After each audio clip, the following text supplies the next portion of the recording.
Hola a todos, ¿cómo están? Espero que estén muy bien. En esta ocasión tenemos nuevamente al maestro Guillermo Marín y me ha solicitado hacer este programa, un programa especial, es una especie de complemento de las dos entrevistas anteriores, donde vamos a resolver algunas de las preguntas que han hecho todos ustedes. Y pues muchísimas gracias, maestro, por estar aquí. Es un placer, Iván. Muchas gracias a ustedes. Pues ahí le va, maestro. La primera pregunta dice: mi pregunta es, si en años del antiguo Egipto ya se datan diferencias entre pobres y ricos, ¿cómo no haberlas también en imperios como el Maya o el Inca? No quiero defender con esto a los colonizadores españoles, ni mucho menos, a pesar de ser española, pero la diferenciación económica ha existido desde la aparición de la agricultura y la ganadería. Bueno, yo creo que justamente toca un punto esta amable persona, un punto muy importante que habla que hay que partir de una visión de descolonización o de colonialidad del pensamiento, la historia y la visión del mundo y de la vida. Eh, el planteamiento y más ahora que dices que es española, con todo respeto, no es una cuestión de identidades y esas cosas, sino es una cuestión ideológica. Es decir, hay una corriente de pensamiento que se llama de la decolonialidad o una red de colonial que ellos tienen una teoría que me parece muy interesante. Ellos dicen que desde la invención de la agricultura hasta la invasión de América, eh, el planeta estaba compuesto de un pluriverso de culturas, de formas de ver, entender el mundo y la vida.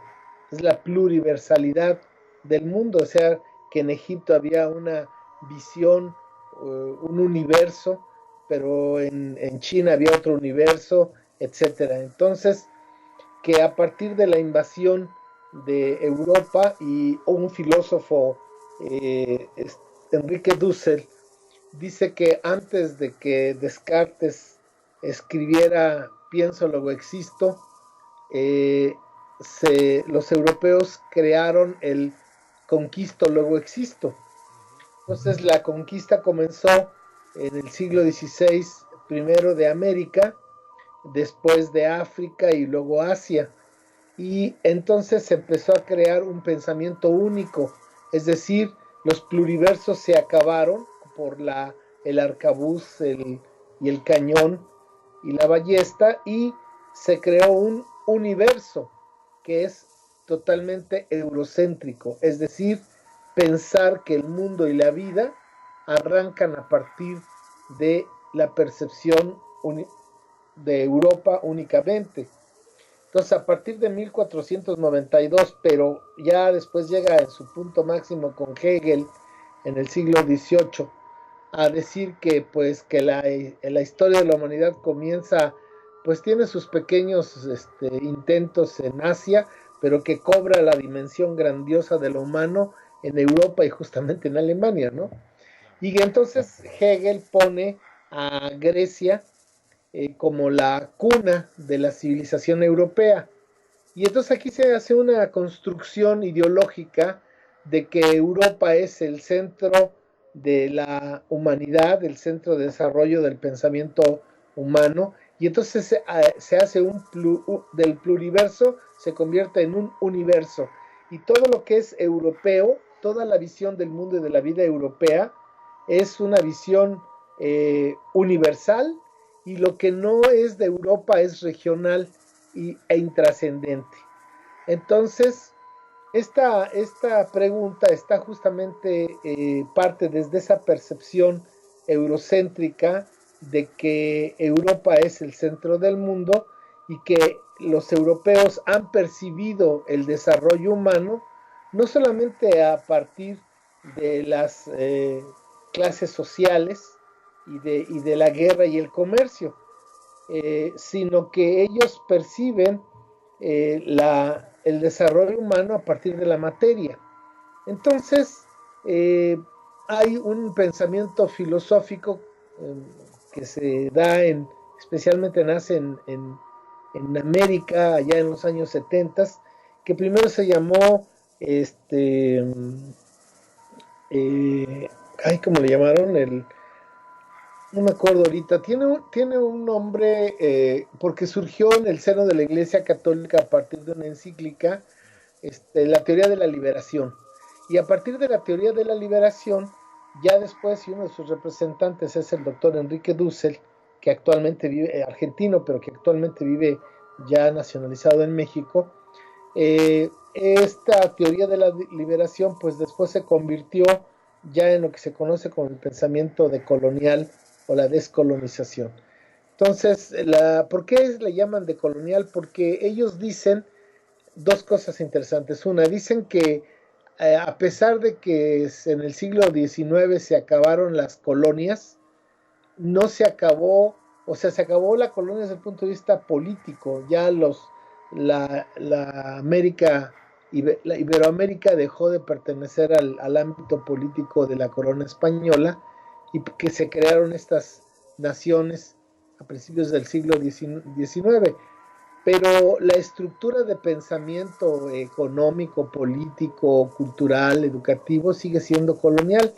Entonces ellos le llaman neocolonial, y a acabar con este pensamiento neocolonial es lo que ellos llaman decolonialidad.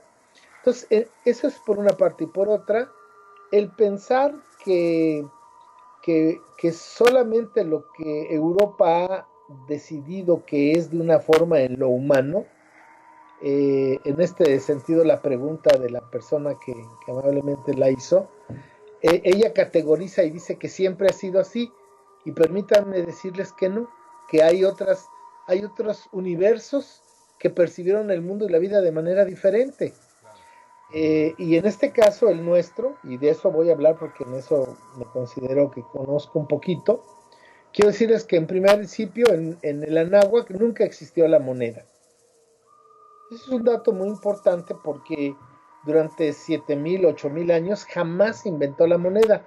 Y como Europa desgraciadamente siempre nos juzga por nuestras deficiencias, no por eh, nuestras características, lo que no es como Europa es deficiente.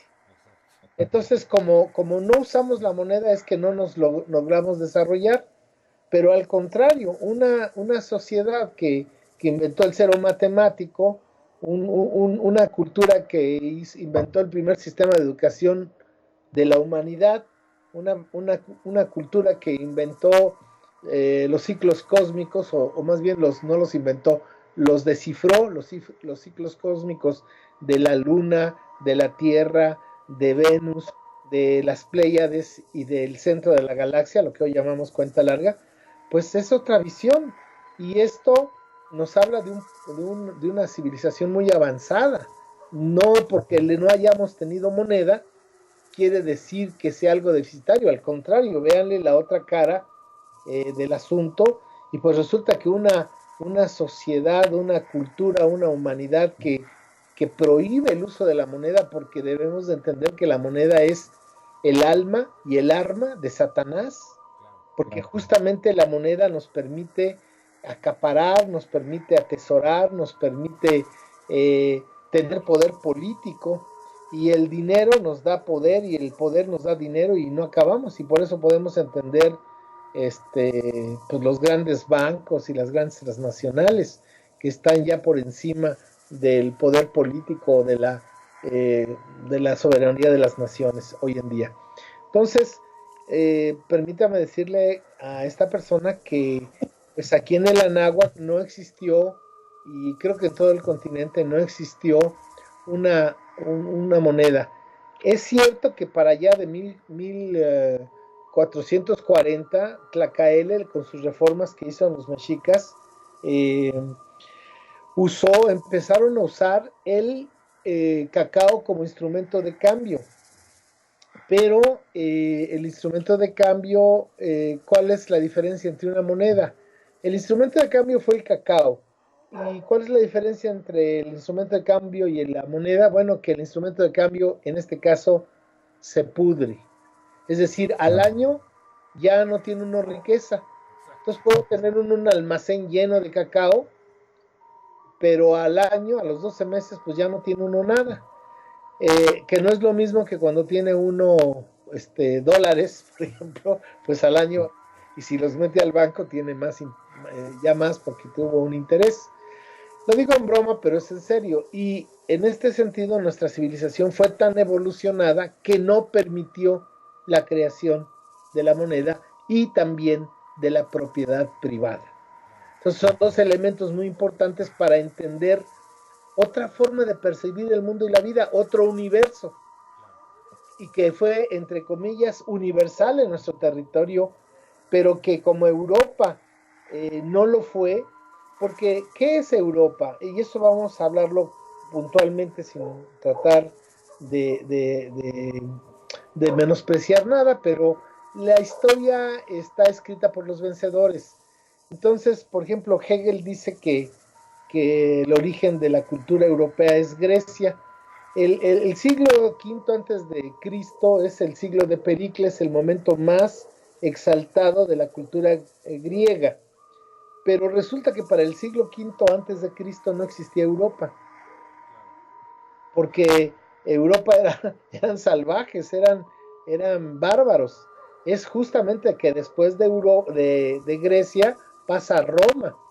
Y toda esta cultura de Grecia que pasa a Roma, después el Imperio Romano la trata de llevar al norte de Europa, que eran los bárbaros, los sajones, los teutones, los normandos, los godos, los visigodos, los vikingos, todos ellos. Y desde mi humilde punto de vista, pues jamás han podido civilizarlos, porque hasta la fecha siguen siendo guerreros, ¿no? Y el punto está que la cultura occidental, entonces, ¿dónde surge? Si para el año 500 antes de Cristo ya existía Grecia y no existía Europa, entonces, ¿qué era Grecia? Pues resulta que Grecia ha sido y es Medio Oriente. Es decir, Grecia está más cercana culturalmente e históricamente a lo que es Medio Oriente que a Europa. Y tan es cierto lo que digo que ahora en los problemas económicos que tuvo o que tiene Grecia, la Unión Europea, que a la cabeza va Alemania, a patadas trataron y han tratado a Grecia y los califican de flojos, de corruptos, de indolentes y que no les quieren dar dinero para sacarlos de su deuda o de su problema económico. Y bueno, entonces Europa nunca, en la realidad, nunca ha pertenecido Grecia a Europa, perteneció más a Medio Oriente, como también es el caso de Turquía, pero bueno, no estamos hablando de del Imperio Otomano, etcétera, pero ese es otro punto. Y la pregunta aquí sería buena, preguntarnos, bueno, ¿y Grecia es una cultura de origen autónomo? No. ¿Y de dónde salió Grecia? ¿Cómo se construyó Grecia? Bueno, pues muy sencillo, porque fíjense ustedes que hubo una persona muy brillante que se llamó Alejandro el Magno, pero que no era griego, era macedonio. Y este hombre, que además es muy importante, yo siempre lo menciono en mis seminarios, especialmente cuando trabajo con maestros, porque Alejandro tuvo dos cosas muy importantes en su vida, en su formación. Una, su madre le juró y le perjuró que él era hijo de Zeus, que él era hijo de Dios, de un Dios, y que pues él tenía un gran destino. Y eso, permítanme decirles que eso es muy importante porque muchas mamás se la pasan diciendo a los hijos, eres un tonto, eres un flojo, eres un flojo, eres un tonto, durante 15, 20 años. Y después en 15, 20 años, ¿qué va a tener? Pues un flojo y un tonto, ¿no? Cuando la madre le dice, tú eres lo mejor de mi vida, pues tú eres mi promesa, mi esperanza, bueno, pues el niño va a tratar de corresponder esa gran responsabilidad, que es lo que sintió Alejandro. Y por eso Alejandro, en vez de buscar oro y tesoros así, él buscó el conocimiento. Y el otro elemento interesante es que su padre, el rey de Macedonia, eh, Felipo, le buscó al mejor maestro de su época, de su mundo, para que instruyera a su hijo. ¿Quién crees que se fue su maestro? Ay, voy a decir, a ver si no digo una tontería, maestro. ¿Arquímedes? No, Aristóteles. Aristóteles, sí, sí, sí, sí. Entonces fíjense lo importante que es una buena madre y un buen maestro y un padre inteligente. Claro. Entonces crearon a un super personaje llamado Alejandro el Magno, que con hombres, con tropas macedónicas, eh, conquistó a los aguerridos y belicosos griegos, porque los griegos lo único que han sido guerreros, Claro. ¿no? Y Entonces, nada más un per- paréntesis ahí, maestro, que, o sea, que era tal la inteligencia también de Alejandro que inclusive no iba con la idea de conquistar, ¿no? Sino que traía otra mentalidad, tal así que inclusive fue nombrado como faraón en Egipto, ¿no? Cuando llegó a Egipto. así es, a esas vamos, porque Alejandro primero conquista ya a lo que fue Mesopotamia en su periodo posclásico decadente, que era Persia, el imperio persa. Ujú. Y mientras la soldadesca andaba tras la pepena del oro y la plata, Alejandro andaba tras el conocimiento. Exacto. Entonces, todo el conocimiento que se dio en el periodo de esplendor de la cultura, las culturas de Mesopotamia, eh, esas se las apropió Alejandro. Y después con sus hombres, con los griegos y los macedonios, se fue sobre lo que quedaba del posclásico de la cultura de la India, de esa cultura madre. Y volvieron a pasar lo mismo, ¿no? Eh, Alejandro quería ir sobre China, porque él sabía que ahí estaba el conocimiento, pero la tropa se le rebeló y se tuvo que regresar y entonces fueron a Egipto y ya también estaba en las últimas, estaba en un periodo decadente Egipto, pero mantenía el conocimiento. Entonces, por eso yo me atrevo a decir que la cultura grecolatina es una cultura pirata, porque va a pepenarse el conocimiento de Egipto, de Mesopotamia y de India, y que, por ejemplo, tú puedes decir, como te dijo el maestro en la escuela, ¿no? Que la arquitectura, las columnas dóricas, jónicas y corintias, ¿no? Pero, pero si tú vas a Karnak en Egipto siglos antes, vas a ver que ya estaba esa arquitectura. Es decir, si tú ves todas las historias, la mítica grecolatina, hasta la misma religión, pues viene de Egipto, de Mesopotamia y de la India. Entonces, Europa es una cultura pirata que ha tomado, igual que Estados Unidos, se ha apropiado del mundo y lo da por suyo, que ese es el problema. Entonces, aquí hoy ya se sabe, por ejemplo, que, que el estallido de la revolución industrial fueron ingenieros chinos los que hicieron las grandes obras, las grandes fábricas, las grandes implementaciones de maquinaria en Inglaterra, fueron chinos. Y para mediados del siglo XIX, el mayor productor de acero en el mundo era China. Por eso dice un investigador, dice Grossfogel, dice que China siempre ha sido la dueña del mundo. El dragón siempre ha gobernado el mundo, nada más que se echó una siestecita de 200 años, pero está despertando. Y un dato muy interesante es cómo ahora el primer ministro chino se autonombró vitalicio, con el gusto y el beneplácito de su pueblo. ¿Por qué? Porque entonces vuelve a ser, si te das cuenta, un emperador chino. Y entonces veamos las culturas con origen autónomo: Egipto, Mesopotamia, China, India, el Anáhuac y el Tihuantinsuyo, son las culturas más fuertes del mundo, son el futuro del mundo. Y la cultura occidental, como lo dicen estos hombres de la decolonialidad, es un bache en la historia de la humanidad que comenzó justamente en 1492 y de 1492 para atrás le llaman el mundo antiguo, el mundo antiguo. Y es un mundo pluricultural, diverso, pluriversal, y que a partir de 1492 se crea la modernidad. La modernidad, el concepto de modernidad va a comenzar en 1492 y va a durar hasta la década de los años 90 del siglo XX. Esta modernidad es un proyecto impuesto por Europa que occidentalizó a gran parte del mundo, eh, y que sostiene el progreso en base al desarrollo material. Ellos dicen que el desarrollo económico resuelve los problemas de la humanidad, porque el desarrollo económico, al crear, genera riqueza, con esa riqueza se puede resolver los problemas de la humanidad, lo cual resultó totalmente falso porque, bueno, Europa para 1500 era un espacio paupérrimo, no pobre, sino paupérrimo.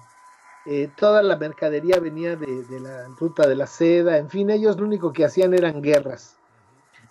Bueno, pues a partir de que empezaron a llegar vía España toneladas de oro, de plata, de materia prima gratis, gratuita, entonces es como Europa se capitalizó y entonces ahí se creó el capitalismo, se creó el eurocentrismo y la modernidad.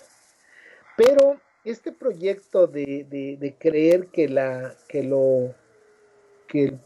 economía, que el desarrollo económico resuelve los problemas de la humanidad, falló porque a final de cuentas ya para los 90 se veía la crisis ambiental, porque debe uno entender que la riqueza desde la perspectiva occidental se crea por tres cosas: por la explotación de la mano de obra, por la depredación de la naturaleza y con la tecnología. Entonces, ¿qué se dieron cuenta en los 90? Pues que el mundo estaba totalmente contaminado y que las grandes empresas habían tomado el control del planeta occidental o del mundo libre, y que el 1% de la gente en el planeta pues tiene toda la riqueza, ¿no? Entonces se dieron cuenta que había sido un fracaso, y entonces es cuando se crea justamente el concepto de la posmodernidad. Y filosóficamente, ¿qué significa la posmodernidad? Bueno, sí nos equivocamos, pero esto se puede componer. Si le quitamos acá y le ponemos allá y reducimos las cotas de contaminación, etcétera. Y este proyecto lo encabeza, bueno, no lo encabezó, pero significativamente fue el de Margaret Thatcher, con Inglaterra, allá en los 90. Y este proyecto pues no levanta, como dicen, y los filósofos de las ciencias sociales del proyecto de la transmodernidad, perdón, de colonialidad, ellos crean una tesis que se llama la transmodernidad, es decir, no la posmodernidad, lo que sigue después de la modernidad fracasada, un arreglo para seguir adelante en ese camino.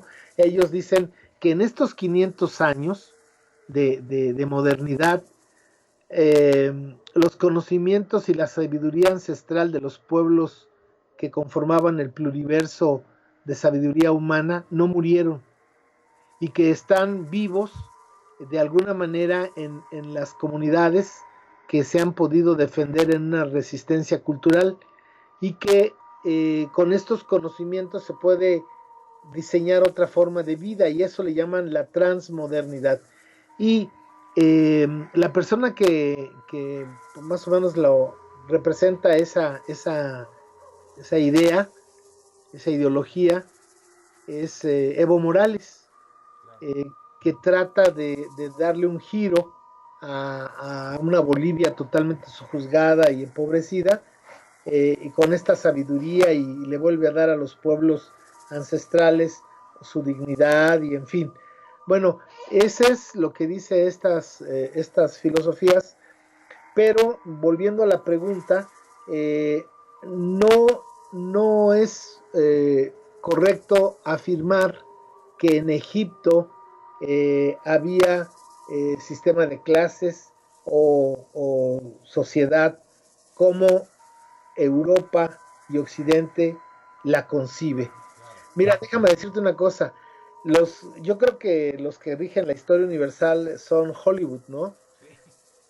Ahí te cuentan la historia, ¿no? Como para el caso nuestro, pues ahí está Mel Gibson con su Apocalipto. Horrible. Pero, pero fíjate, déjame decirte que cuando te ponen a los Picapiedra, esta serie de televisión que hubo en los años 70 o 60, Sí. fíjate que como los que la habrán visto, que sean de mi rodada, recordarán que los Picapiedra no vivían en la época de las cavernas, sino las cavernas las trajeron a Hollywood. Sí, claro, claro. O sea, es una visión de que tenían el cuernófono y que tenían toda la modernidad del siglo XX, la tenían en la época de las cavernas. Entonces, ese es el mismo pensamiento. Creer que Egipto, por ejemplo, esta pregunta dice el imperio, eh, no sé si dijo azteca o maya o El Imperio eh, Maya o el Inca. el inca, pues aquí no hubo imperios. Sí. Comenzando con eso, aquí no hubo imperios. Es tanto como decir que es como si yo dijera el sultanato de Estados Unidos. Claro, sí, no, es un universo que no. Entonces, cuando dicen el imperio azteca, el imperio maya, el imperio inca, pues es que no se tiene una idea no se conoce al otro, no se entiende al otro, sino dices, tú eres así, se acabó. Por eso nos dijeron indios. Claro, Cuando los españoles querían llegar a la India y pues no llegaron a la India, hostias, pues que nos dicen que fuimos indios. sí, Y hasta la fecha nos seguimos diciendo indios entre nosotros, pero nunca España nos descubrió, claro. nos subsumió en su mundo conocido, en la India. Entonces, pues así para ser concreto en la respuesta a esa pregunta es que en el Anáhuac y seguramente en el Tahuantinsuyo no existió la moneda y no existió la propiedad privada y que no se puede juzgar la civilización del Anáhuac de más de 10.000 años con la cultura o la triple alianza encabezada por Tenochtitlan, que de su fundación en 1325 a su destrucción en 1521 apenas fueron 196 años Claro. y que nada más tuvieron un relativo poder, no fueron dominadores de la Nahua como lo pinta el libro de texto.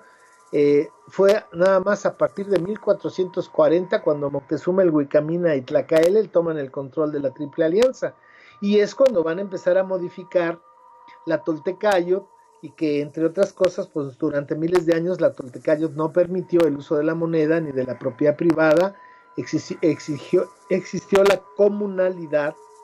¿Y qué diferencia hay entre la comunalidad y la sociedad? Es que en la comunalidad todos son comunes. Claro. En la sociedad hay clases sociales por el poder adquisitivo que se tenga. Entonces aquí no pudo haber sociedades porque no había dinero, no había poder adquisitivo.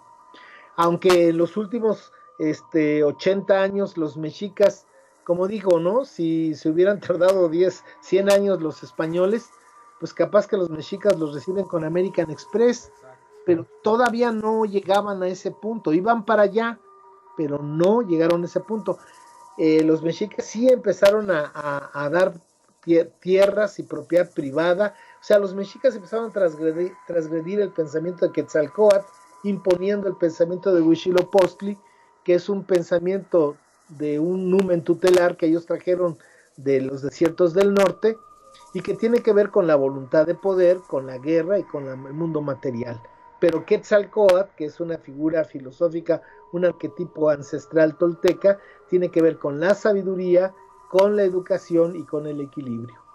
Perfecto, maestro. Pues ahora sí que fue una respuesta bastante completa, maestro. O para no hacer otra, ¿no?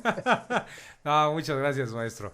La segunda dice, hola, tengo una pregunta. En Patagonia hay pinturas en cerros en los cuales también podría ser que haya escrituras anáhuac. Gracias nuevamente. Bueno, me da mucho gusto que la gente te escuche desde tan lejanos lugares. Sí, eh, y además recuerden que Miren, los conquistadores, desde Hernán Cortés hasta Carlos Slim, desde la empresa de las Indias orientales hasta el Banco BW, quién sabe qué, todo ha sido eh, vernos con una visión de inferioridad y de no comprensión y de decir de nosotros sus verdades sin conocernos. Entonces ellos siempre nos han estudiado por nuestras diferencias entre pueblos, pero no por nuestras semejanzas. ¿Qué quiero decir con esto? Si tú analizas a un mapuche de la Tierra del Fuego, a un amazónico, a un jíbaro, por ejemplo, a un mosquito de Centroamérica, a un maya, a un zapoteco, a un nahua, a un cascano, a un ¿cómo se llaman estos? Hopis, a un tarahumara, a un apache, a un, bueno, estoy subiendo hasta los inuits, los mal llamados esquimales. Todos ellos tienen muchas diferencias, pero tienen más semejanzas estructurales. ¿Qué quiero decir con esto? Que los extranjeros nos han estudiado por nuestras diferencias, pero no por nuestras semejanzas. Entonces, cada extranjero que venía, porque acuérdense que la corona española no permitió que extranjeros vinieran a sus colonias iberoamericanas. Estaba prohibido, solamente podían llegar españoles de España y era pena de muerte. Ahí está Buturini, la historia de Buturini, este italiano que además era noble y que se vino de colado aquí de contrabando, fue uno de los primeros sin papeles, ¿no? Indocumentado que se vino de Europa acá y que finalmente lo pepenaron las autoridades españolas y todos los escritos y todos los códices y todo lo que había ido pepenando, robando, porque los españoles pues lo despreciaban todos esos materiales que decían que eran antigüedades demoníacas, pero Buturine no, Buturine anduvo haciéndose de propiedades, de bibliotecas, de todo lo que él podía de documentos. Acuérdense que en ese entonces era muy común los libros manuscritos. Toda esa información se la fue agenciando, pero le llegó la migra y se lo llevaron encadenado a Europa. Salvó la vida, pero perdió toda su información. Entonces, estaba prohibido que vinieran los extranjeros a sus tierras y los españoles jamás se interesaron en conocer de manera seria, con respeto al otro, sino siempre lo vieron como animal inferior y demoníaco. Desde los mismos escritos de Sagún, que él lo dice en el prólogo de su obra, su magna obra entre comillas, él dice que lo que está escribiendo de las diabluras y cosas pérfidas de los originales, de los aborígenes, es para que los próximos misioneros que lleguen conozcan los males de esta gente para poder remediarlos, como así lo dice, como el doctor tiene que conocer los síntomas del paciente para poder sanarlo. Entonces toda la información que pudo recopilar Sagún era una información catalogada como demoníaca. Entonces, pues a partir de eso, figúrate nada más dos cosas: qué va a escribir y los que son sus informantes, qué le van a decir. Aquí hay dos puntos. Uno, informantes verdaderos no le iban a soltar la información a Sagú porque sabían que lo querían destruir. Me refiero a personas de conocimiento, no le iban a dar a los españoles pues todo el conocimiento. Y segundo, lo que ellos habrán dicho, habrá que tomar cómo lo interpretaron los españoles y Sahagún para escribirlo. Y luego de eso, tuvo que pasar por dos aduanas de censura. Una, la de la empresa de las Indias, y la otra, la Santa Inquisición. Y un dato interesante es que ninguno de los libros del siglo XVI se conoce en su texto original. Son copias.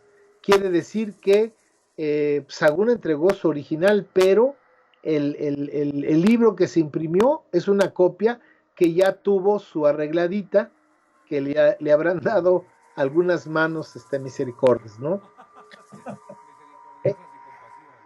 Así es. Entonces, fíjate, Iván, que ¿a dónde quiero llegar con toda esta vuelta? Bueno, que finalmente somos una sola civilización desde Alaska a la Tierra del Fuego. Lo que pasa es que en principio no nos conocemos a nosotros mismos, ¿estás de acuerdo? Los pueblos mal llamados originales o originarios, porque ¿por qué no usamos esa categoría para hablar de los francos? ¿Qué no son pueblos originarios? O de los teutones o de los sajones. No, pues claro que son pueblos originarios también, porque pueblo originario es el que es originario de un lugar. Yo siempre platico en broma y en serio que cuando estaba en la Universidad Complutense de Madrid, a los compañeros les decía para molestarlos, ¿no? Les decía aborígenes, autóctonos, nativos, y brincaban. Pero le decía, ¿pero de qué te enojas? ¿Que no eres autóctono de aquí? ¿Que no eres aborigen? ¿Que no eres nativo? No, hombre, porque son categorías para hablar del otro, el que no es humano. Entonces le vas a llamar indio, le vas a llamar indígena, le vas a llamar pueblo originario, pero ¿por qué no lo llamas por su nombre verdadero, Anahuaca? Entonces, porque si no te nombro, te desconozco, no existes. Entonces, pues es la tragedia, por ejemplo, de que nosotros en México le llamemos a nuestro país con el nombre de los mexicas, cuando el propio José María Morelos y Pavón en 1813 convoca al primer congreso del Anáhuac para dar los sentimientos de la nación. Entonces, el primer problema es que no nos conocemos nosotros mismos. Y segundo, peor aún, no nos conocemos con los otros, nuestros vecinos de al lado. Entonces, nosotros todos creemos en América que nuestro abuelito es español. Todos. Y a partir de eso, pues ¿cómo me voy a juntar yo con los indios del otro lado, no? No, pues esos son indios patarrajadas y mi abuelito era español y yo me puse muy morenito porque he estado en el sol, pero es todo ese discurso colonial. Pero lo cierto es que hay una total unidad cultural, una total unidad filosófica, religiosa, familiar, con relaciones hacia la tierra, hacia el trabajo, hacia la vida, hacia la muerte, hacia la amistad, que nos une a todos los pueblos de la náhuatl. Y yo he querido ponerle a este continente, yo he bautizado este continente, como decía mi mamá cuando me le quería poner al tiro, me decía, porque lo digo yo, punto. Así que yo, porque lo digo yo, este continente para mí se llama Abji Anáhuac, porque es de Abji Anáhuac, perdón, Abji, Abji, ya me hice bolas, perdón. Abji, Abya perdón, Abya, así le llaman en Sudamérica, Abya, en una actitud rebelde y contestataria, ¿por qué decir América? De Américo Vespucio, un cartógrafo alemán. Hasta eso no tenemos el nombre de nuestra propia tierra. Usamos el nombre que el colonizador le dio. Y entonces, de manera muy de resistencia y de actitud pues digna, los hermanos del sur del continente están llamándole Abya, perdón, otra vez, Abya Yala. Y yo, para tratar de hacer uno solo, digo, porque nosotros decimos aquí en el norte Anáhuac, entonces, ¿por qué no usamos la primera parte, Abyi Anáhuac? y juntamos estos dos conceptos para hacer uno solo. Que eso es lo que nos hace falta, porque quien nos ha dividido y nos ha enfrentado en guerras fratricidas son los canijos criollos que a partir de principios del siglo XIX crearon de sus regiones coloniales, crearon sus países de ellos y para ellos, sin tomar en cuenta a los pueblos del continente, los pueblos ancestrales, bueno, ellos crearon sus propios países de ellos y para ellos, y por eso estos países hemos vivido estos 200 años, pues la tristeza de la ideología criolla, ¿no? Y entonces nos enfrentamos entre, por ejemplo, guatemaltecos y mexicanos o guatemaltecos y hondureños, pues cuando hemos sido por miles de años hermanos, nunca ha habido entre nosotros esta diferenciación de ser enemigos o ser adversarios fronterizos. Eso es solamente una ideología criolla que dice, bueno, mi rancho es acá y le voy a poner Guatemala, y mi rancho es Honduras, y este es territorio, y nosotros somos hondureños y vamos a pelear contra los salvadoreños. Pues no, se pelean los intereses de las oligarquías criollas de ambos países, pero los pueblos están igual de fregados por un lado y por otro. Y lo mismo México. Entonces yo creo que, tratando de cerrar la pregunta, yo creo que sí, que la iconografía del continente es la misma. Yo he estado haciendo un seguimiento de imágenes desde lo que es el arte popular hasta la arqueología de todos estos pueblos ancestrales, desde los inuits en el norte hasta los mapuches en el sur, y todos tenemos la misma iconografía. Tenemos el quincunce, tenemos el caracol, tenemos el felino, el águila y la serpiente. En fin, somos una sola civilización con muchas culturas diferentes en tiempo y espacio, pero todas unidas por una misma matriz de conocimiento, que en el norte se llama Toltecayot. No me recuerdo, pero sí conozco el nombre que tiene, o sí he leído el nombre que tiene en el sur, pero esta matriz de conocimiento existe, es la misma, y por eso podemos ver que la cultura olmeca en el preclásico entre Veracruz y Tabasco es muy parecida a la cultura chavín de Huántar en Perú, y podemos ver cómo Teotihuacán es muy parecido a Tiahuanaco en el periodo clásico, Teotihuacán en el Estado de México y Tiahuanaco en Bolivia, y podemos ver un Atlante Anahuaca y un Atlante de Tiahuanaco, y son exactamente iguales, ¿no? Igual que las cabezas de las cabezas olmecas con las cabezas de Chavín de Huántar, son más o menos muy parecidas. Y finalmente, en el posclásico decadente, la cultura inca y la cultura mexica son coetáneas, es más de menor tiempo la inca.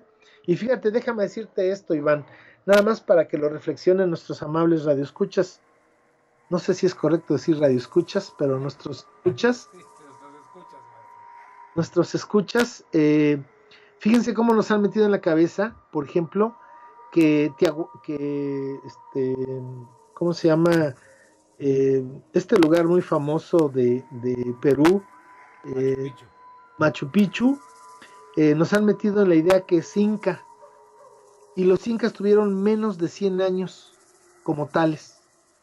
Entonces es una cultura preincaica, ¿no? Es tanto como decir que lo que hoy está reconstruido de Teotihuacán lo hicieron los mexicas, o que las cabezas olmecas las hicieron los mexicas.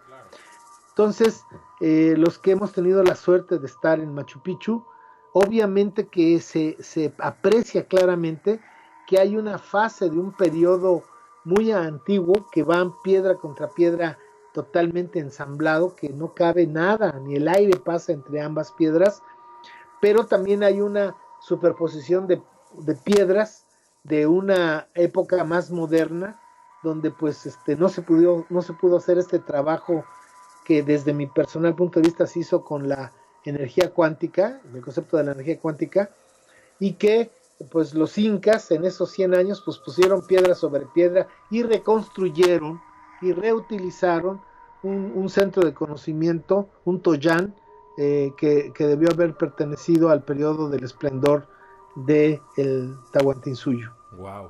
Entonces, para mí, toda la iconografía somos un solo pueblo desde Alaska hasta la Tierra del Fuego. Muchas gracias, maestro. Y nuevamente, creo que es una respuesta bastante completa, maestro. Muchas gracias. Ahora, Bueno, la siguiente, maestro, viene, ahora sí que sin querer queriendo, viene a colación y es como ir avanzando en cuanto a la profundidad del tema que estamos hablando, maestro.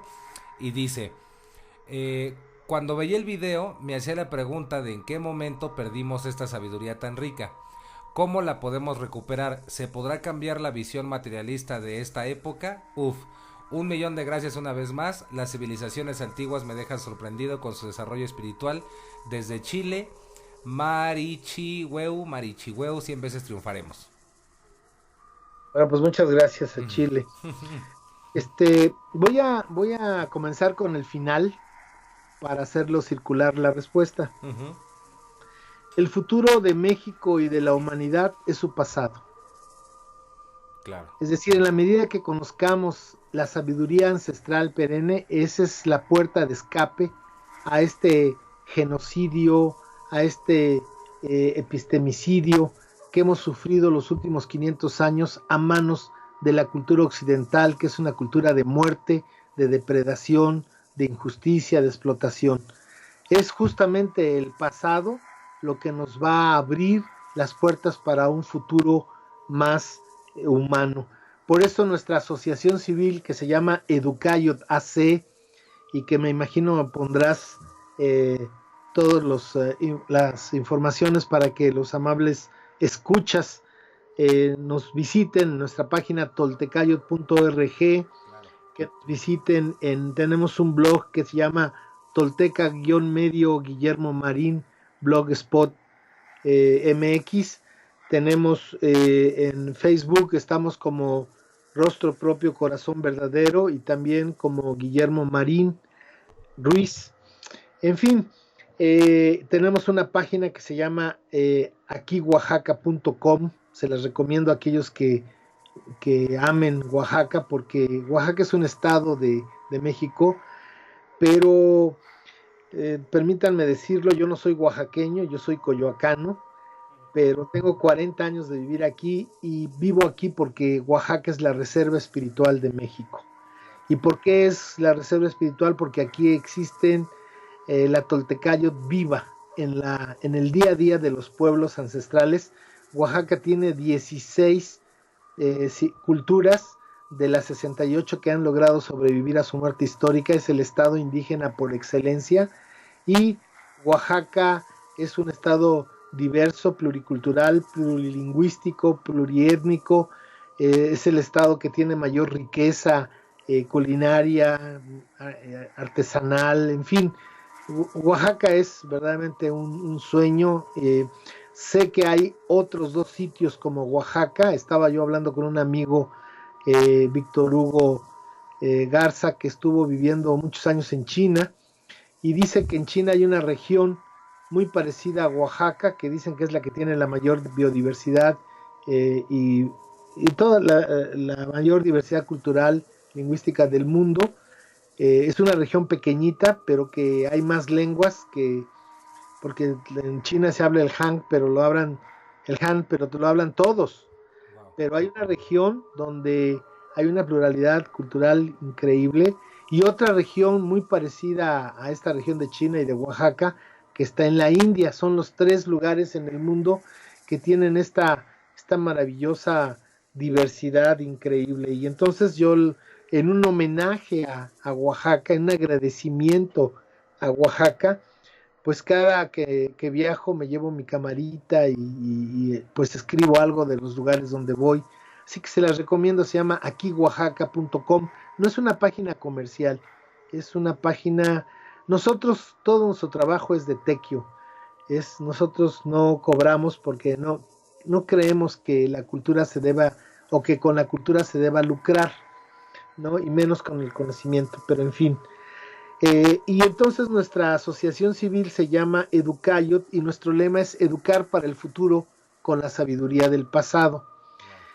Por cierto que las personas que nos escriban a nuestro correo personal tigremarin@gmail.com, gratuitamente cada semana les enviamos pues un ensayo, una nota, un libro, un video, algo relacionado con los pueblos ancestrales, no solamente de la náhuatl, y con la problemática que están viviendo, tomando en cuenta la naturaleza, tomando en cuenta pues las agresiones que está sufriendo no solamente los pueblos, sino la propia tierra de Tonantzin o Pachamama, pues por esta forma de este capitalismo salvaje que está destruyendo no solamente al ser humano, sino espiritual y físicamente, sino físicamente.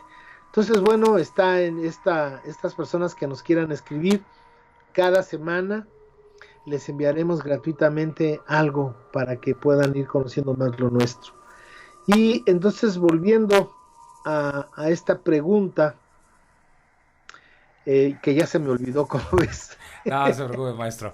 Que si cree que se pudiera cambiar esa visión materialista del mundo en esta época y que en qué momento perdimos esta sabiduría tan rica. Claro, bueno, esta sabiduría no se ha perdido. Eso es lo segundo que diría. El futuro es nuestro pasado. ¿Y por qué es eso? Porque esa sabiduría sigue viva, presente y vigente en nuestro día a día, no solamente de los mal llamados pueblos originarios, o como yo les digo, pueblos ancestrales, sino, aunque usted no lo crea, en las grandes metrópolis de este continente. Y para ser concretos, en México, la Ciudad de México, lo hemos visto, por ejemplo, en estos terremotos terribles del 85 y el del año pasado, cómo en cuestión de segundos la gente reactivó su banco genético de información cultural. Esta es una tesis que nosotros traemos desde hace muchos años, justamente porque nos dedicamos a dar conferencias, seminarios, diplomados, por todas partes que nos invitan. Y fíjate, Iván, que mucha gente entra diciendo que no sabe nada de, entre comillas, dicen el México prehispánico, ¿no? Y equivocadamente, porque ¿cómo llamamos a lo nuestro con relación al conquistador destructor? Genocida. Esa es una ofensa. Pero la gente entra diciendo que no sabe nada y de repente empezamos a dar información, a dar imágenes, y la gente empieza a activar ese banco genético de manera mágica y empieza a decir, oiga, es cierto, es que yo siempre lo había sentido, es que yo creía, yo siempre creí eso, oiga, es que mi abuelito decía esto, no es que en mi pueblo se hacía el otro, y ahí va aflorando ese banco genético. Entonces, en el terremoto, desgraciadamente, cuando hay una catástrofe de esa dimensión, se activa por la cuestión de la sobrevivencia, se activa ese banco genético y la gente empieza a organizarse como si verdaderamente hubiéramos tenido capacitación de siglos de cómo organizarnos. Entonces, la gente que se salva o que fue salvada en estos sismos, pues fueron las primeras horas. ¿Y quién lo hizo? Lo hizo la gente, el pueblo. El pueblo salva al pueblo porque tiene una información ancestral. Entonces, no se ha perdido eso, no se ha perdido, está vigente. Y yo quiero, no sé la historia de Chile, pero es muy parecida, porque nuestras historias son las mismas.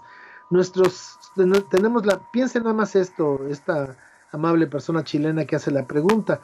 Piense una sola cosa, si somos una misma estructura filosófica cultural y tenemos a los mismos enemigos encima de nosotros, las respuestas son las mismas. Entonces, el ejemplo que doy de México seguramente también se da en Chile, la solidaridad, la fraternidad, lo humano que sale de nuestra civilización. Estoy pensando en holocaustos, no solamente producidos por nuestra madre querida, como los sismos, sino holocaustos pues como el que vivió desgraciadamente Chile con el golpe de Estado, ¿no? que se debieron haber ahí dado manifestaciones de solidaridad y de hermandad, que pues tienen tarde o temprano que salir a flote, porque eso es lo que somos. Entonces, yo creo que no se ha perdido, sigue presente.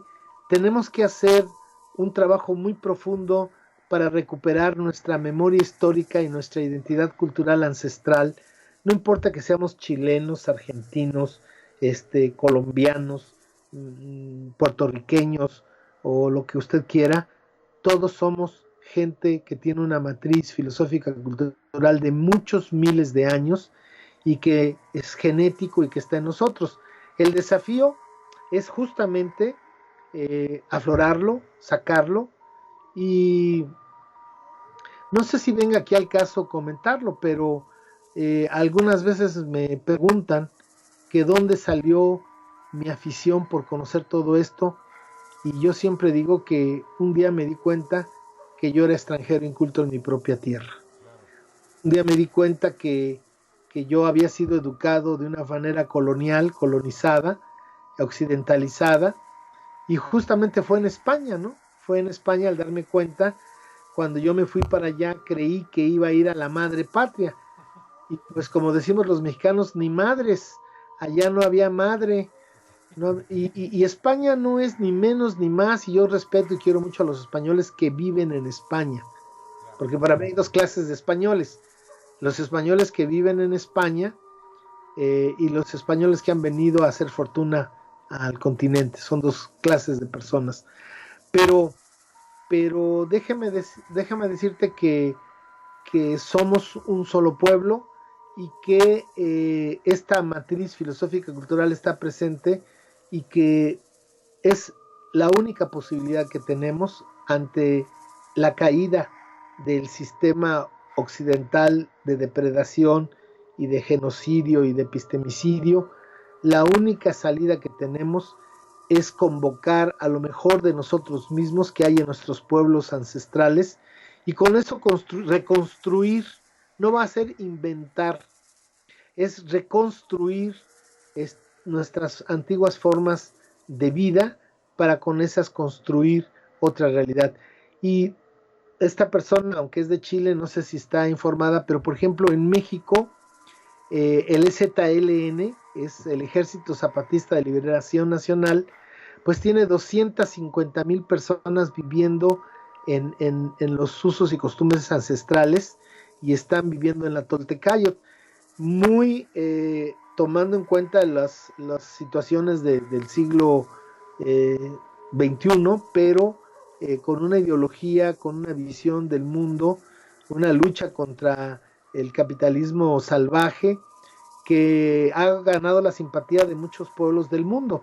Entonces tenemos eso, pero también les puedo decir que tenemos ejemplos como Cherán, recientemente en México, un pueblo harto de la injusticia del gobierno y del narcotráfico, y que de repente dijo: tenemos que volver a nuestros usos y costumbres, tenemos que volver a nuestra organización ancestral, y se liberaron de problemas.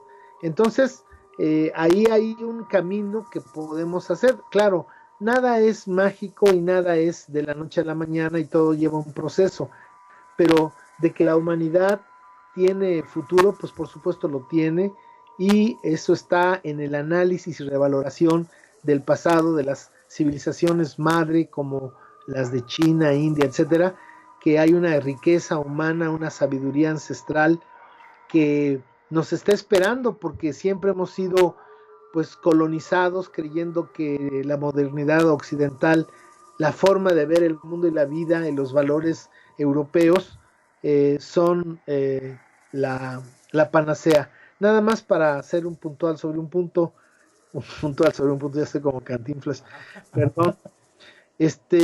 Miren, hay una cosa muy interesante, es que un poco me turba el hecho de que sé que te escuchan personas de otros países, porque yo estoy haciendo referencias muy mexicanas, pero bueno, disculpen mi ignorancia, pero déjenme decirles que nosotros en México tenemos un potencial que está sustentado justamente en nuestro pasado, y que desde desde 1521, que es cuando cae Tenochtitlan, a manos de la gente que estaba del lado de Hernán Cortés, que espero algún día podamos hacer una plática sobre qué fue lo que realmente pasó en la conquista de México, porque no queda muy claro realmente cómo es que 500 gachupines se echaron al plato a 400,000 guerreros, feroces guerreros aztecas, ¿no? Claro. Ahí hay algo que no cuadra. Algo raro, Bueno, maestro. algo muy raro, pero algún día lo podremos platicar. Pero déjenme decirles esto.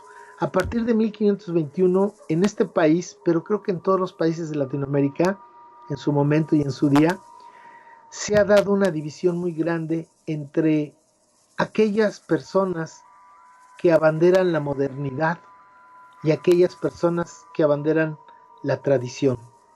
Para 1521, en nuestro país, en México, quien abandera la modernidad es Hernán Cortés, es Malinche, es Iztlizóchitl, el capitán en jefe del ejército de los 400,000 guerreros que estaban del lado de Hernán Cortés, porque Hernán Cortés no pudo dirigirlos militarmente, porque ni era militar, ni hablaba náhuatl, ni conocía los usos y costumbres militares de los anahuacas.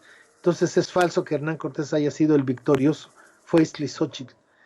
Entonces, y también parte de estos personajes simbólicos que abanderan la modernidad, está el cacique de Zempoala, que le puso un ejército de hombres y mujeres a Hernán Cortés desde que se desembarcó en Veracruz para darles de comer. Tortilleras, cocineras, leñadores, anduvieron tras Hernán Cortés dándole de comer a él y a todos sus secuaces. Entonces, y así podrías citar a otros tantos, hasta llegar, por ejemplo, podía pasar así por, bueno, ¿para qué tanta historia? Pero además podríamos hablar de Limantur, ¿no? El que afrancesó México, o el que quería afrancesar México, y hoy podríamos hablar en México de Videgaray, ¿no?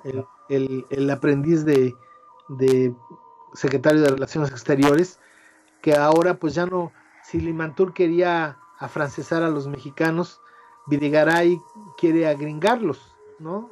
Más de lo que ya estamos.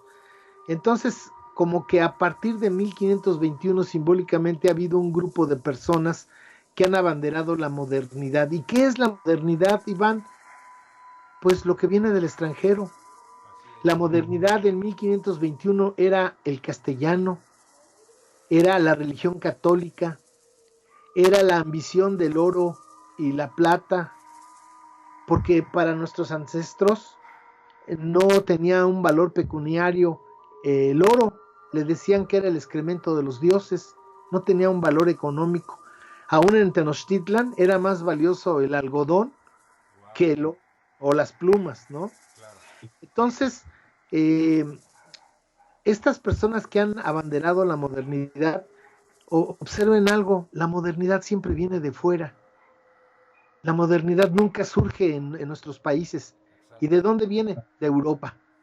Entonces, europeizarnos es modernizarnos. Ahora, pues es agringarnos, es modernizarnos.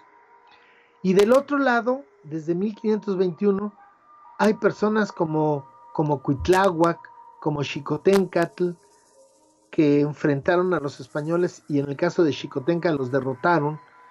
Hay personas como, fíjense lo que voy a decir, Gonzalo Guerrero, un español que naufragó en las costas de Chetumal en 1511, que se hizo maya, que aprendió a hablar maya, que estudió en un calmecac, que se enamoró de una doncella maya llamada Sacilja, se casó por la iglesia y la cultura maya y tuvo 3 hijos en su matrimonio, que son los primeros mestizos de México.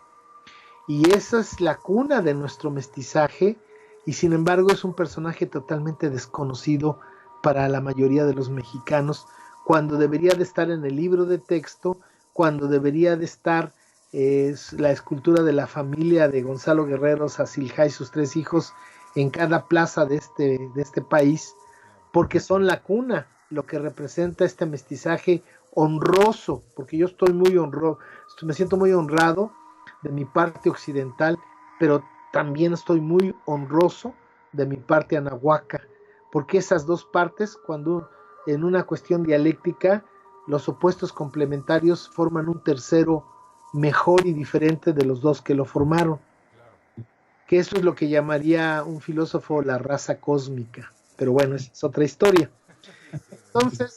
Entonces podríamos hablar que desde 1521 este país, y creo que América Latina, se ha debatido entre ser modernos y ser tradicionales.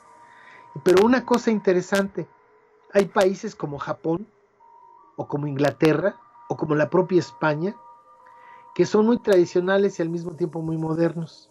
Por ejemplo, Japón es punta de lanza de la tecnología y tienen un emperador. Y Inglaterra tiene una reina y España tiene un rey y están muy orgullosos de su tradición y de su historia. ¿Por qué nosotros no? ¿Por qué a nosotros nos obligan a decir o dejas de ser indio guarachudo tradicional o eres moderno, American citizen? Totalmente de acuerdo, maestro. Entonces podemos ser al mismo tiempo modernos y tradicionales de acuerdo a cómo podamos escoger para nuestro beneficio personal, familiar y comunitario la modernidad y la tradición. Porque también hay otras cosas que podríamos mencionar de la tradición. No todo lo de la tradición es muy bueno, ¿eh? Claro. Hay cosas tradicionales que podríamos censurar hoy y que obviamente en la construcción de una forma de vida nueva que está inspirado en lo viejo, pues hay muchas cosas también que tendríamos que traer del pasado para implementarlas en el futuro, pero también hay otras cosas que deberíamos excluir del pasado porque no serían positivas para nuestro futuro. Entonces yo creo que es una posición inteligente, creo que es el único camino que tenemos para entender la diferencia entre ser modernos y ser tradicionales, y creo que sí tenemos futuro. Nuestro futuro, insisto, está en el conocimiento pleno, descolonizado, crítico y analítico de nuestra historia, nuestra cultura y nuestra filosofía ancestral.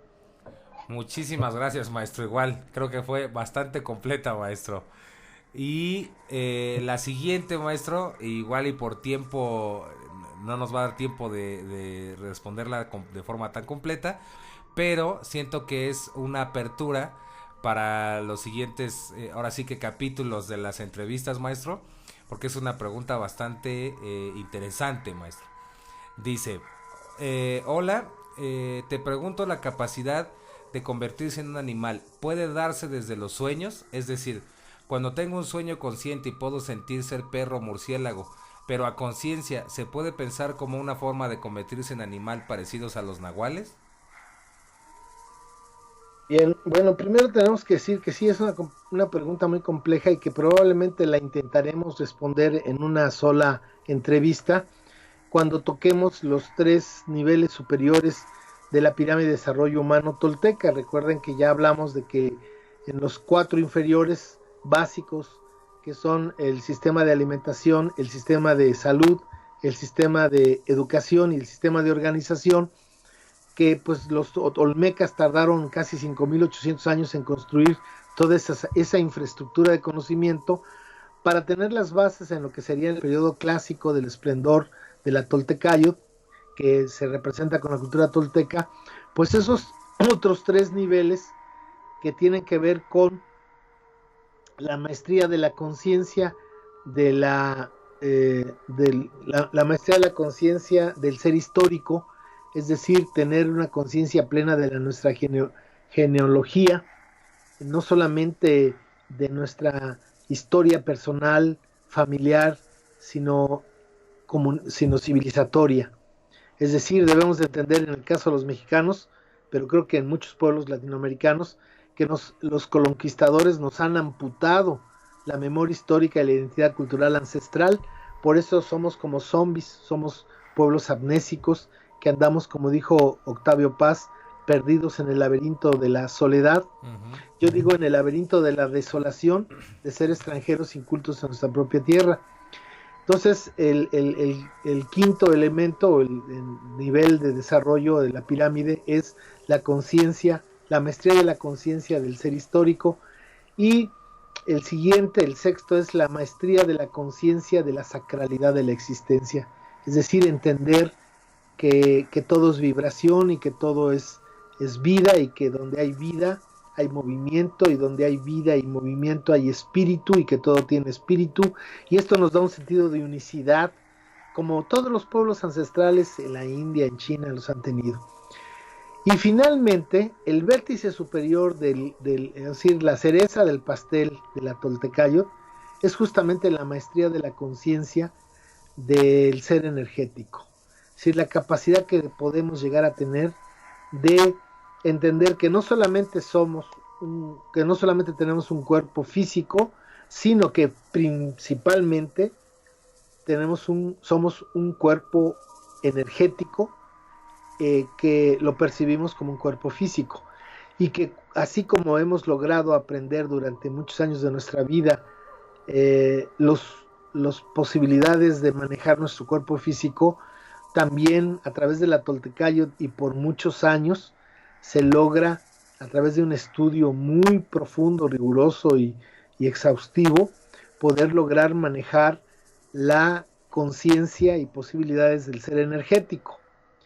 Eso lo vamos a ver en otra entrevista, pero tratando de contestar brevemente esta pregunta, yo diría que aquí habría que ser muy claros y primero decir que no hay que fantasear, que una cosa son los sueños y otra cosa son las ensoñaciones, Claro. y que por otra parte debemos de pensar que todas las civilizaciones ancestrales, menos Occidente, que es la cultura más nueva y que no es de origen autónomo, como ya lo afirmamos, eh, la única cultura que desprecia la parte del sueño del ser humano, pues es Occidente, porque para Occidente descansamos, nos dormimos y nos desconectamos, pero todas las demás civilizaciones han hecho del sueño un mundo tan extraordinario como el de la vigilia. Claro. Y aquí hay un tema así como para filosofar. Por ejemplo, a veces tenemos sueños tan vívidos que nos podemos levantar llorando o con una felicidad que nos dura horas o días de alguna vivencia que tuvimos en el sueño. Y la pregunta es, eso fue en un sueño, y la pregunta es, ¿y si tenemos una experiencia, entre comillas, física en la vigilia que nos da esa misma esa sensación de bienestar o de dolor? Y después de un día, ¿qué no es lo mismo un sueño que una realidad? Claro. Porque queda en el recuerdo de la memoria. Entonces, fíjense, dicen los viejos abuelos que si nos la pasamos una tercera parte de nuestra vida dormidos, y bajo la visión occidental, pues estamos desperdiciando una tercera parte de nuestra vida, y que realmente el mayor potencial que tenemos como seres vivos, energía consciente, es justamente el mundo de los sueños, porque en el mundo de la vigilia estamos supeditados a fuerzas tan terribles que no nos dejan actuar, como la gravedad, Claro. ¿no? Que nos aferra como cuerpo a la tierra, como cuerpo físico a la tierra. En cambio, uno en el sueño, pues uno puede volar, uno puede hacer lo que uno quiera, puede ir a la esquina del universo, ir y regresar en un ratito. Entonces, fíjense, desde esta perspectiva filosófica, dicen los toltecas que cuánto puede el ser humano conocer en otra dimensión de percepción que son los sueños. Pero esto también lo dicen los egipcios, lo dicen los chinos, los indios. Todos han encontrado que en el sueño está un gran potencial humano. Ahora, yo creo que aquí se ha confundido mucho, sobre todo a partir de que salió la obra de Carlos Castaneda en los años 60, que empezó a usar la palabra nahual con otra condición, con otra interpretación, porque hasta antes de Carlos de Castaneda, pues hasta nahual podía ser ofensivo en el Claro. habla general de las personas en Claro. México. Pero yo creo que las personas, cuando tenemos un sueño y es muy vívido. ¿Cuál sería la diferencia entre un sueño y una ensoñación? Bueno, muchos de nosotros hemos tenido ensoñaciones sin darnos cuenta conscientemente, pero les voy a decir, y recuerden y me van a dar la razón. Una ensoñación es cuando estamos soñando y tenemos la conciencia que estamos dormidos. Claro. Y a veces uno dice, ay, pues es un sueño, no importa. Pero está uno en el sueño y uno está haciendo cosas, a veces temerarias, y uno dice, no, pero es un sueño, no importa. Entonces, cuando uno tiene conciencia de que está soñando, pero que está haciendo una actividad consciente, esa es una ensoñación. Lo que pasa es que esas ensoñaciones en una carga energética llamada humano, cuando no tiene el conocimiento de la Toltecayot, pues son como, pues pasan intrascendentes, ¿no? No tienen ningún valor, ningún significado. Pero para los toltecas llegar a tener control de los sueños, la conciencia en los sueños, pues es una tarea que se lleva muchos años de esfuerzos de trabajo diario. Claro. Entonces, aquí, con todo respeto a la persona que hace la pregunta, yo le diría no confundir los sueños.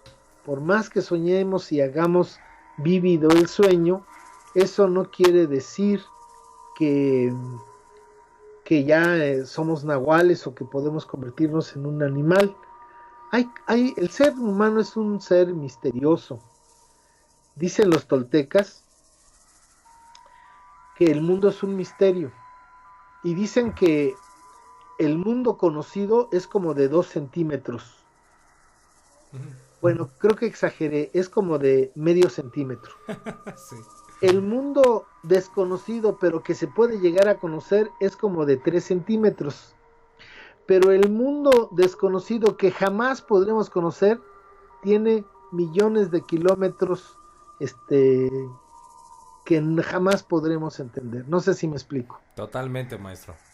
Entonces nosotros, ante el mundo que conocemos, tan limitado y pequeño, debemos de ser muy humildes y ser muy respetuosos y entender que vivimos en un mundo misterioso, y que entonces, si queremos vivir en armonía en ese mundo misterioso, tenemos que convertirnos en otro misterio. Claro. Un misterio de nuestra vida, y nuestra vida es un misterio. Pero fíjate qué cosa tan interesante, Iván. La vida moderna justamente rompe el misterio de la vida. Claro, eso es su intención, ¿no? Correcto. Sí. Así es, nos hace maquinitas cuadraditas de trabajar y consumir y pagar. Claro, es ¿no? como una ilusión dentro de otra ilusión, dentro de otra ilusión, ¿no, maestro? Así es, correcto. Entonces yo creo que tenemos que ser... Yo te decía antes de la entrevista que yo trabajé muchos años la obra de Carlos Castaneda, la estudié, la investigué, pero muchos años, desde el principio, de los años 70, para mí, aunque la obra salió en 1968, creo, el primer libro, pero yo he estudiado mucho la obra de Castaneda y en su tiempo, allá por los 80s, la hice a un lado porque yo me dediqué a estudiar la Toltecayot. Claro. Y de por sí que ya es medio difícil hablarle a la gente colonizada de la Toltecayot, sí, claro. Decirle que los indígenas piensan y que son seres humanos y que tienen valores y que tienen un gran conocimiento, para que yo saliera con el bodrio de que Carlos Castaneda y que Don Juan y que sus enseñanzas. Por eso yo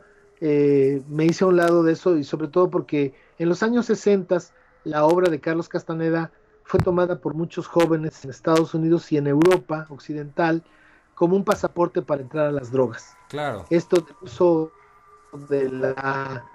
del hongo y del peyote, pues hizo así como diciendo, pues maestro, estoy en el conocimiento, y se aventaban de cabeza al mundo de las drogas. Hoy sabemos que cualquier persona que entra en el mundo de las drogas, sabemos que se mete al panteón y que de ahí no va a salir. Claro, Pero en aquella época era más romántico el asunto, había menos información y meterse al mundo de las drogas era como de los hippies, como un mundo rebelde y de búsqueda y no era tan maligno y tan perverso como lo es hoy, ¿no? Hoy ya sabemos que con que le entres ya no sales y claro. te atrapa, Y pero podríamos decir, maestro, que fue también una época donde se caracterizó por el uso irresponsable de los psicodélicos, ¿no? Y enteógenos, maestro. así es, así es.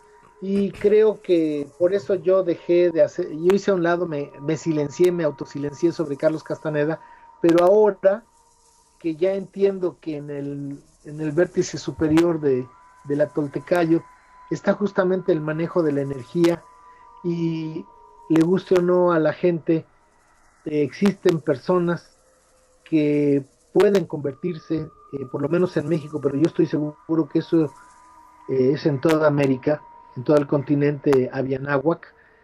Hay gente que tiene los conocimientos para convertirse, pero como lo dicen los toltecas, desgraciadamente tienen solamente una pequeña parte del conocimiento y por eso no lo aplican como debieran. Claro, Es decir, no quiere decir que todos los que tienen este conocimiento no lo aplican como debieran.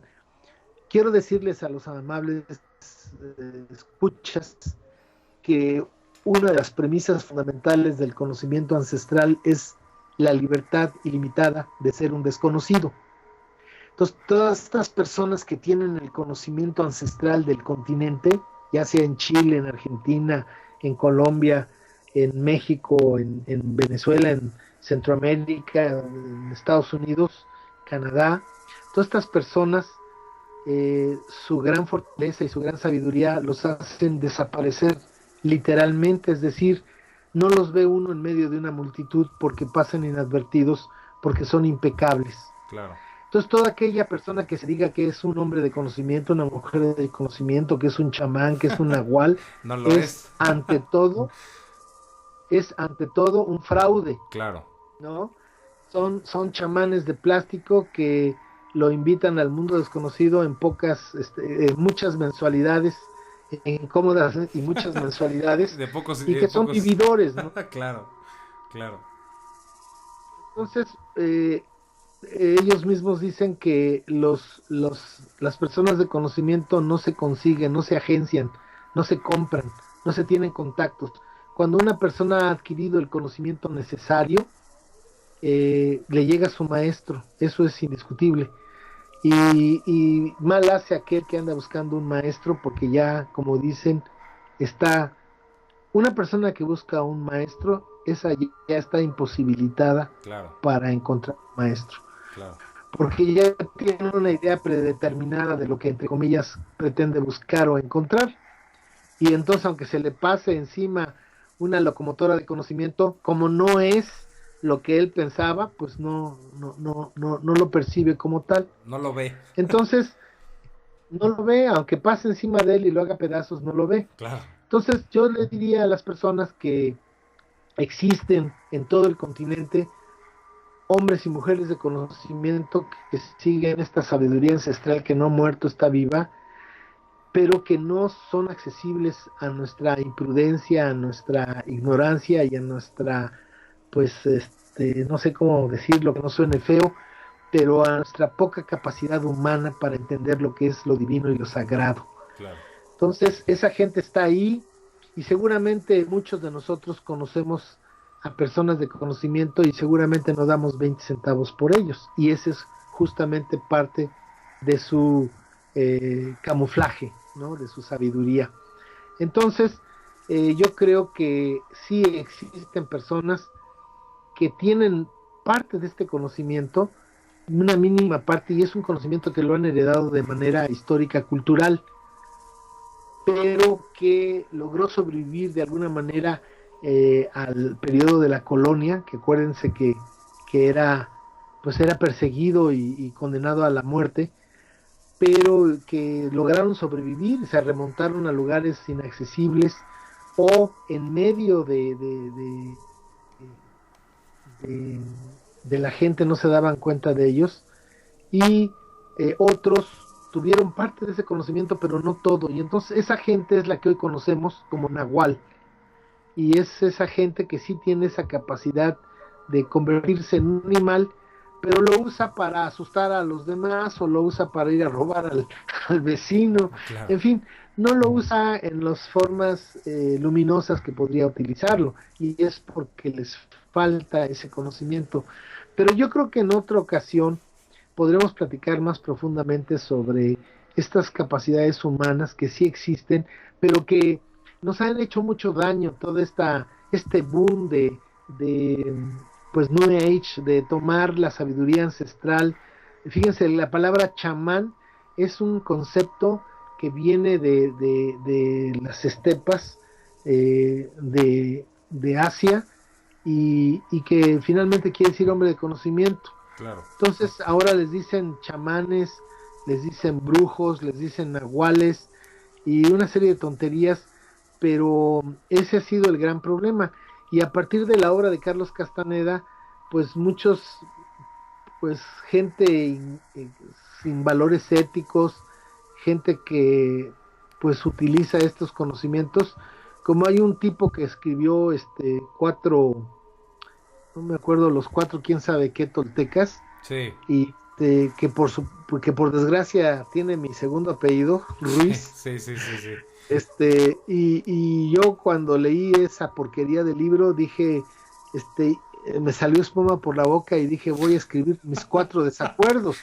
Así le iba a llamar a ese ensayo, los 4 desacuerdos, en los cuales iba yo a hacer pedazos a este impostor, a este comerciante, porque pues pretende hacer una versión light comercial de las enseñanzas de Don Juan. Claro. Pero luego lo medité, pensé, conté hasta como 5,437 y dije, pues no tiene caso, no tiene ningún valor, es engordarle el caldo a este señor. Es darle más fuerza, maestro.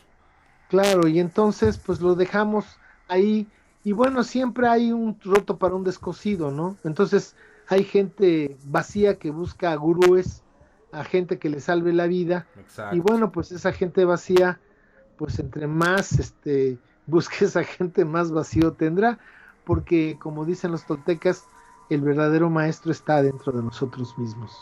Ah, maestro, ahora sí que para mí fue sublime, maestro, toda esta respuesta y toda esta parte, maestro. Pues muchísimas gracias, maestro, por permitirnos escuchar todo esto. Y bueno, pues ahora sí que cerramos este breve paréntesis de preguntas y respuestas, dando un piecito, ¿no? Dando un paso hacia la siguiente parte, maestro. Con mucho gusto, te agradezco la oportunidad y pues también agradezco a las personas que escuchan esto y que les pueda significar algo. Les recuerdo nuestro correo tigremarin@gmail.com y los que quieran entrar en contacto con nosotros con muchísimo gusto porque estamos para servirles. Toltecayot es servir a la comunidad y nosotros lo hacemos con el corazón en las manos. Muchísimas gracias, maestro. Gracias a ti, buenas noches. Buenas noches.